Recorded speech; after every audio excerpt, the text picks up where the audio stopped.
충격적인 발견. 미국의 오랜 비밀이 70년 만에 드러났습니다. 연방 역사 문서센터에서 발견된 한 문서가 역사를 뒤바꿀 충격적인 진실을 담고 있습니다. 미국은 왜 이 진실을 철저히 숨겼을까요? 그리고 왜 학자들은 이 사실을 언급하면 위협을 받아야 했을까요? 더욱 놀라운 사실은 일부 아시아 국가들도 이 문서의 내용을 알고 있었다는 점입니다.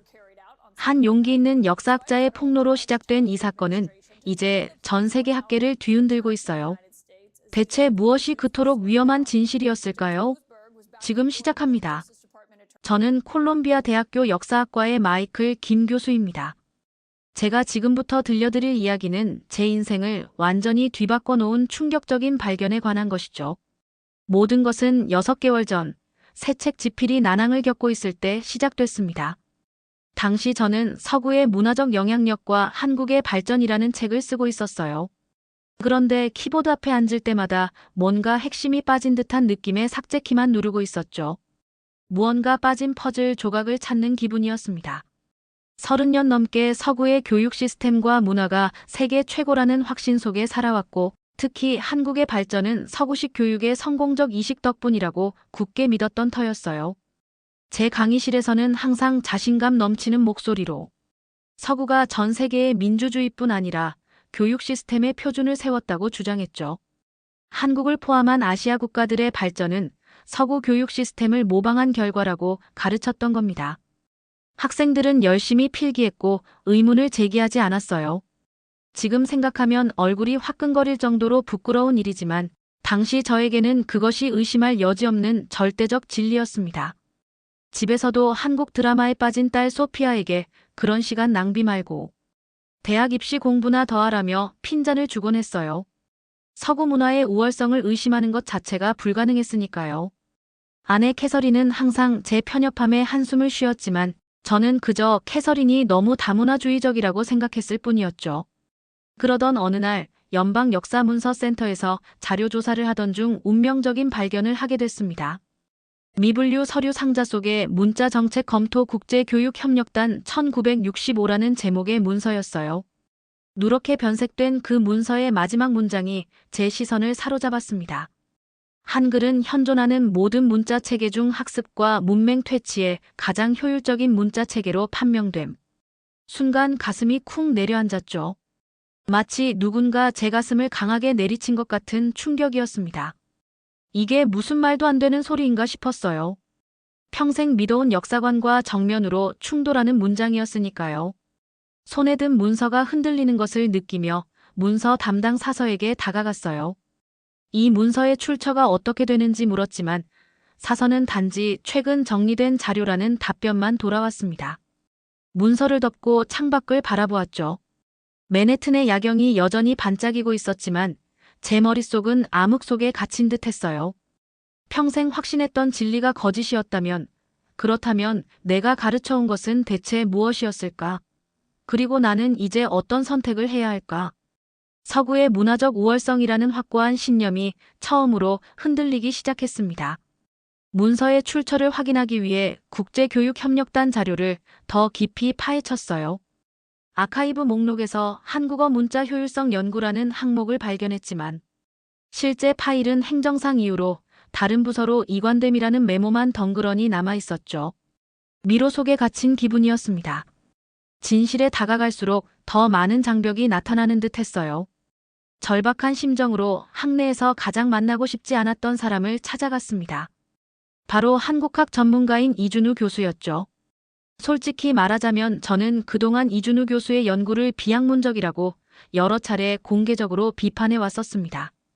한국 문화 중심적 관점이 지나치게 편향되었다고 생각했거든요. 이준우 교수의 연구실 문을 두드릴 때 손이 떨렸던 건 학문적 논쟁이 아니라 부끄러움 때문이었을지도 모릅니다.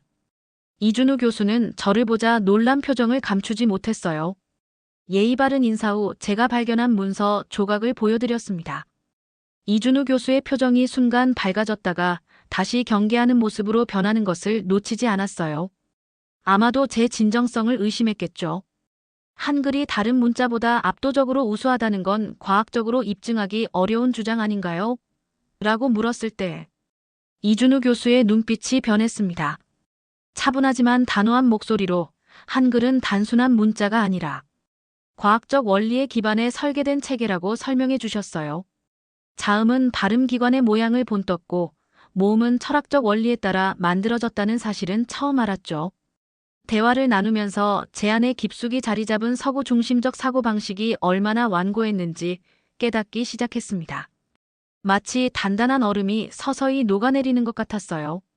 그럼에도 여전히 의심이 남아 있었죠. 한글의 우수성에 관한 이야기가 객관적 사실인지 아니면 민족주의적 과장인지 확신할 수 없었거든요. 이준우 교수는 떠나기 전 한마디를 남겼습니다. 열린 마음으로 찾아보세요. 역사의 진실은 때로 우리가 믿는 것과 다를 수 있습니다. 그 말이 이상하게 마음에 깊이 남았어요. 연구실을 나서면서 제가 찾는 답은 연방 역사 문서센터의 교육협력단 자료에 있을지도 모른다는 생각이 들었습니다. 차가운 겨울바람을 맞으며 캠퍼스를 걸었어요. 머릿속은 혼란스러웠지만 동시에 이상한 흥분감도 느껴졌습니다. 마치 오랫동안 잘못된 지도를 들고 여행에 온 사람이 갑자기 진짜 지도의 존재를 알게 된 것처럼요.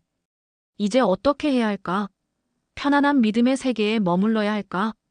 아니면 불편하더라도 진실을 찾아 나서야 할까? 그 순간만큼은 제가 내린 결정이 제 인생을 완전히 바꿔놓을 거라는 예감이 들었습니다. 그로부터 며칠간 교육협력단 시절 문서를 다뤘던 은퇴한 직원들을 추적했습니다. 대부분은 이미 세상을 떠났고 연락이 닿은 몇 명은 기억이 흐릿하다며 도움이 되지 못했어요. 절망적인 순간 마침내 한 줄기 빛을 발견했죠. 워싱턴 교회 요양원에 살고 계신 마가렛 리라는 82살의 노인이었습니다. 요양원은 조용하고 평화로웠어요. 나무 창틀에 걸린 레이스 커튼이 바람에 살랑거리는 소리만 들려왔습니다. 방문객을 맞이하게 되어 기쁨이다라는 마가렛 리의 말씀에 마음이 조금 편안해졌어요. 하지만 제가 1965년 국제교육협력단의 한국어 문자 효율성 연구에 대해 물었을 때 마가렛 리의 눈빛이 순간 변하는 것을 놓치지 않았습니다. 마가렛 리는 천천히 안경을 고쳤으며 제가 가져간 문서를 살펴보았어요. 주름진 손가락으로 종이를 쓰다듬으며 이것이 자신이 타이핑했던 보고서의 일부라고 말했습니다. 심장이 빠르게 뛰기 시작했어요. 진짜였던 겁니다. 마가렛 리의 기억은 놀라울 정도로 선명했어요. 1965년 교육협력단에서 서기로 일하며 이 프로젝트의 모든 보고서를 타이핑했다고 했습니다. 이 프로젝트는 한글, 영어, 일본어를 각각 배우는 한국인 학생들의 학습 진도를 비교하는 실험이었다고 했어요. 실험 결과는 믿기 어려울 정도였습니다. 한글을 배운 학생들은 단 2주 만에 신문기사의 70%를 읽을 수 있었죠. 반면 영어와 일본어 그룹은 같은 시간 동안 겨우 기본 문장 구조를 익히는 수준에 머물렀습니다. 6개월 후 한글 그룹은 1,500개 이상의 단어를 익힌 반면 영어 그룹은 600개, 일본어 그룹은 450개에 불과했어요. 결과는 명확했습니다. 한글은 읽기에 있어서 다른 어떤 문자보다 빠르고 직관적이었어요. 왜 이런 중요한 연구가 묻혔을까요? 제 목소리가 떨리고 있다는 걸 느꼈습니다. 마가렛 리는 창밖을 바라보며 말했어요. 제임스 카터 교육 담당관은 결과가 마음에 들지 않았습니다. 당시 교육협력단의 방침은 서구식 교육을 도입하는 것이었는데 한글의 효율성이 너무 높게 나오니 원래 정책 방향과 맞지 않았어요. 갑자기 모든 퍼즐 조각이 맞춰지는 기분이었습니다. 교육협력단은 한국을 현대화한다는 명목으로 영어 교육을 강화하고 점진적으로 영어와 한글 이중 언어 체계로 전환하려 했던 거였어요. 하지만 연구 결과는 오히려 한글만 사용해도 문맹률을 빠르게 낮출 수 있다는 것을 보여줬습니다. 제임스 카터는 이런 연구 결과가 알려지면 정책 추진이 어려워진다고 판단했고 보고서는 추가 검토 필요라는 라벨이 붙어 특별 문서함에 보관된 채 역사 속에 묻혀버린 겁니다. 요양원을 나오는 길, 마음이 무거웠어요. 평생 진리라고 믿어온 것들이 사실은 정치적 계산에 의해 만들어진 신화일 수도 있다는 생각에 가슴이 아팠습니다. 동시에 역사학자로서의 사명감도 느꼈어요. 이 숨겨진 진실을 세상에 알려야 한다는 의무감 같은 것 말이죠. 그것이 비록 제 평생의 신념과 학문적 입지를 위협하는 일이라 해도 말입니다. 집으로 돌아와 잠 못 이루는 밤을 보냈어요. 머릿속엔 마가렛 리의 이야기가 계속 맴돌았습니다. 다음 날 아침 문득 한국에서 교육 분야에서 일했던 돌아가신 할아버지 데이비드 김의 유품이 생각났어요. 혹시 그 시절 자료가 남아있지 않을까 하는 희망으로 다락방으로 향했습니다. 먼지 쌓인 나무 상자를 열자 오래된 편지들과 사진, 그리고 군복 사이에서 누런 봉투 하나를 발견했어요. 떨리는 손으로 봉투를 열었고 그 안에는 교육협력단 시절 교육부 내부 메모가 들어있었습니다. 한국어 문자 효율성 최종 보고서는 워싱턴 본부로 이관되며 해당 연구 결과는 현재 한국 교육 정책과 상충되므로 인용 시 사전 승인 필요함. 바로 그 보고서였어요. 더 놀라운 발견은 할아버지의 개인 노트였습니다. 카터의 결정이 옳은지 의문이다. 한글의 효율성을 무시하는 것은 한국인들의 교육 발전을 더디게 할 뿐. 하지만 명령은 명령이다. 이 글자 하나하나에서 할아버지의 내적 갈등이 느껴졌어요. 그동안 저는 할아버지를 서구의 문화적 우월성을 믿는 전형적인 교육 전문가로만 생각해 왔었습니다. 하지만 노트를 통해 할아버지가 실제로는 한국 문화와 한글의 가치를 깊이 인정하고 있었음을 알게 됐죠. 갑자기 목이 메었어요. 할아버지에 대한 오해뿐만 아니라 저 자신의 편견이 부끄러웠기 때문입니다. 노트를 더 읽어보니 할아버지는 한국전 이후에도 한국의 교육 시스템에 관심을 가지셨고 한글의 효율성을 계속 연구하셨더군요. 심지어 은퇴 후에는 한글을 배우기도 하셨다고 합니다. 이 모든 사실을 모른 채 저는 한국 문화에 관심 있는 딸을 질책했던 겁니다. 눈물이 차올랐어요.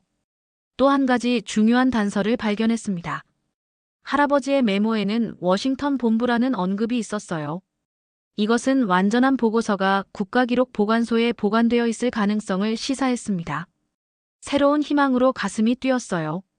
상자를 정리하면서 한 장의 사진을 발견했어요. 할아버지가 한국인 교사들과 함께 찍은 사진이었습니다. 뒷면에는 함께 배우는 동료들과 1953이라고 적혀 있었어요. 사진 속 할아버지의 미소는 따뜻했고 한국인 교사들과 어깨를 맞대고 있는 모습은 진정한 존중과 우정을 보여주고 있었습니다. 방 안에 혼자 앉아 이 모든 발견을 곱씹었어요. 제가 평생 믿어온 서구의 교육적 공헌이란 신화가 얼마나 편향된 것이었는지 깨닫기 시작했습니다. 동시에 진실을 찾아가는 여정이 더욱 간절해졌어요. 이제 이건 단순한 학문적 호기심이 아니었습니다. 할아버지의 유산을 제대로 이해하고 역사의 진실을 바로 잡아야 한다는 사명감이었어요. 창밖으로 노을이 지고 있었습니다. 내일은 국가기록보관소로 가서 완전한 보고서를 찾아야겠다고 결심했어요. 그것이 제 학문적 신념을 완전히 뒤엎는 일이 될지라도 말입니다. 다음 날 이준우 교수의 도움을 받아 메릴랜드 국가기록보관소를 방문했어요. 거대한 건물 안에서 육군 교육부 자료를 찾아 헤매던 중 마침내 극동지역 언어정책 검토 1965에서 1971라벨이 붙은 상자를 발견했습니다. 손이 떨려 상자를 여는데 시간이 걸렸어요. 상자 안에서 드디어 찾았습니다. 한국어 문자 효율성 연구 최종 보고서라는 제목의 70페이지짜리 문서였어요.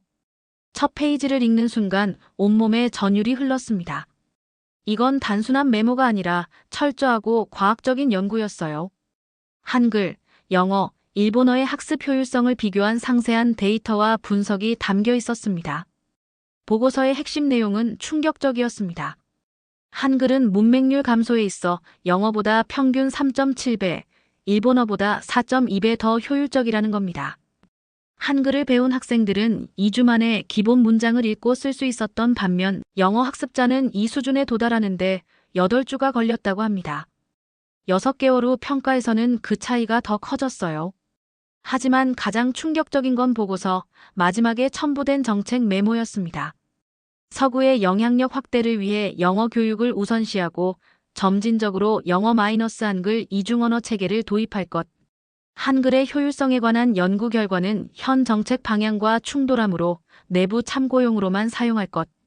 이 모든 증거에도 불구하고 아직 내 안의 회의적인 목소리가 완전히 사라지지 않았어요.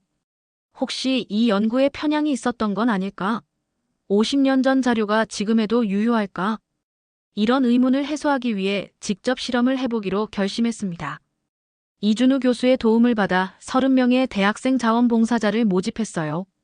학생들은 세 그룹으로 나뉘어 한글, 영어, 일본어를 각각 처음부터 배웠죠.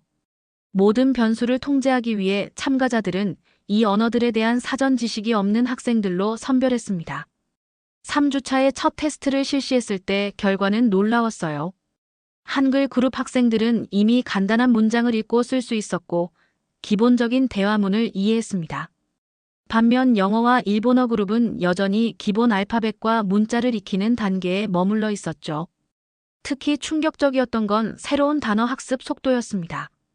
한글 그룹은 10분 만에 새로운 단어 10개를 읽고 쓸 수 있었지만 영어 그룹은 같은 시간에 7개 단어, 일본어 그룹은 5개 글자를 학습하는 데 그쳤어요.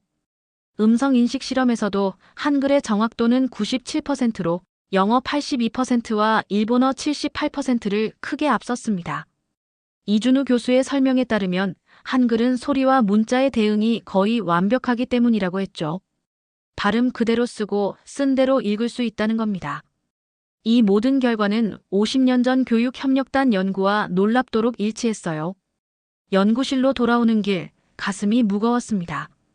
제가 평생 주장해온 서구의 교육적 우월성이란 신화가 무너져 내리고 있었으니까요. 하지만 동시에 이상한 해방감도 느꼈어요. 마치 오랫동안 눈을 가리고 있던 베일이 벗겨진 것 같았습니다. 이제 선택해야 했어요. 이 진실을 세상에 알릴 것인가, 아니면 다른 수많은 사람들처럼 침묵할 것인가. 발견한 자료와 실험 결과를 바탕으로 교육협력단 시대 언어 정책 재고찰이라는 논문을 작성했습니다. 학과 세미나에서 발표하는 날 평생 쌓아온 학문적 신뢰가 흔들릴 수 있다는 생각에 심장이 쿵쾅거렸죠. 예상대로 동료 교수들의 반응은 차가웠습니다. 역사학과의 시니어 교수는 제가 객관성을 잃었다며 한국 문화에 대한 로맨틱한 시각이 판단을 흐리게 한 게 아니냐고 물었어요. 화가 치밀었지만 침착함을 유지했습니다. 제 연구는 순전히 데이터에 기반한 것이었으니까요. 세미나 후 복도에서 동료들이 저를 피하는 모습을 보며 깊은 소외감이 밀려왔어요. 30년 넘게 같이 일해온 사람들이었는데 하룻밤 사이에 이방인이 된 기분이었습니다. 다음 날 앤더슨 학과장의 사무실에 불려갔어요. 앤더슨 학과장은 제 앞에 앉아 양손을 책상 위에 엄숙하게 올려놓았습니다. 창문을 통해 들어오는 오후의 햇살이 그의 회색 머리카락을 비추고 있었죠. 솔직히 교수님의 논문은 국제교육 발전 프로젝트의 방향과 맞지 않으며 학과의 핵심 연구 방향과도 충돌합니다라고 말했어요. 그의 목소리에는 실망감이 묻어 있었습니다. 진실 추구가 학자의 의무가 아니냐고 반문하자 앤더슨은 차가운 미소를 띠며 물론이지만 이런 민감한 문서는 적절한 맥락 없이 공개되면 국제교육 협력에 악영향을 줄 수 있습니다라고 말했죠. 그의 눈빛은 경고의 메시지를 담고 있었습니다. 논문 발표를 강행하겠다고 하자 그의 표정이 굳어졌어요. 책상 위의 서류를 만지작거리며 마치 중요하지 않은 사항인 것처럼 가볍게 언급했습니다. 다음 학기 교수님의 강의가 일부 조정될 수도 있으며 교육부 연구 지원금도 위험해질 수 있어요. 위협이 아닌 것처럼 포장된 명백한 경고였죠. 사무실을 나오면서 창문에 비친 제 모습이 낯설게 느껴졌습니다. 30년간 학계에서 쌓아온 명성과 안정된 자리, 그리고 상당한 급여. 이 모든 것을 걸어야 할까요? 복도를 걸으며 머릿속이 복잡해졌어요. 이틀 뒤 예고 없이 연방 문서 담당관 피터슨이 제 연구실을 방문했습니다. 문을 두드리는 소리가 유독 크게 느껴졌어요. 그는 짙은 회색 정장을 입고 있었고 단정하게 빗어넘긴 머리카락 사이로 몇 가닥의 흰 머리가 보였습니다. 피터슨의 딱딱한 표정과 단단한 눈빛에서 정부의 힘이 느껴졌죠. 역사 문서센터에서 열람한 문서들은 여전히 민감한 정보를 포함하고 있어 즉시 회수해야 합니다라고 했어요. 그의 말에는 토론의 여지가 없었습니다. 복사본을 만들었다고 하자 피터슨의 얼굴 근육이 경직되며 표정이 험악해졌어요. 피터슨은 테이블 위에 서류를 툭 던졌습니다. 서류 표지에는 기밀정보 회수 명령서라는 빨간색 글자가 선명했어요. 이 문서들 48시간 내에 전부 제출하십시오. 그의 목소리는 차갑고 기계적이었습니다. 숨을 삼키며 물었어요. 만약 거부하면요? 목소리가 내 의도와 달리 떨렸습니다. 피터슨의 눈빛이 싸늘해졌어요. 그는 천천히 안경을 올리며 기밀정보보호법 위반으로 조사받을 수도 있습니다. 교수님이라고 말했습니다. 그의 말 한마디 한마디가 망치처럼 제 가슴을 내리쳤어요. 연구실에 홀로 남겨진 채 깊은 고뇌에 빠졌습니다. 창밖으로 보이는 캠퍼스의 단풍나무들이 가을바람에 흔들리고 있었어요. 커리어와 안전을 지킬 것인가, 역사적 진실을 위해 맞설 것인가. 결정의 순간이 다가왔습니다. 그날 밤 아내 캐서린에게 모든 상황을 털어놓았어요. 식탁에 마주 앉아 커피를 마시며 이야기했습니다. 이 논문을 발표하면 내 커리어는 끝날지도 모른다고 말했어요. 캐서린의 갈색 눈에 걱정이 어렸습니다. 그녀는 조용히 제 손을 잡았죠. 대화를 엿듣던 딸 소피아가 거실에서 들어오며 조심스럽게 물었습니다. 아빠, 할아버지라면 어떻게 하셨을까요? 소피아의 순수한 질문이 제 마음을 꿰뚫었어요. 할아버지 데이비드 김의 메모를 떠올리며 결심했습니다. 할아버지는 진실을 택하셨을 거야. 책장에서 할아버지의 사진을 내려 바라보았어요. 사진 속 할아버지의 강인하면서도 따뜻한 눈빛이 제게 용기를 주는 것 같았습니다. 이제 결정했어요. 어떤 대가를 치르더라도 진실을 세상에 알릴 것입니다. 이준우 교수와 새로운 전략을 세웠습니다. 저희는 캠퍼스 근처 조용한 카페에서 만났어요.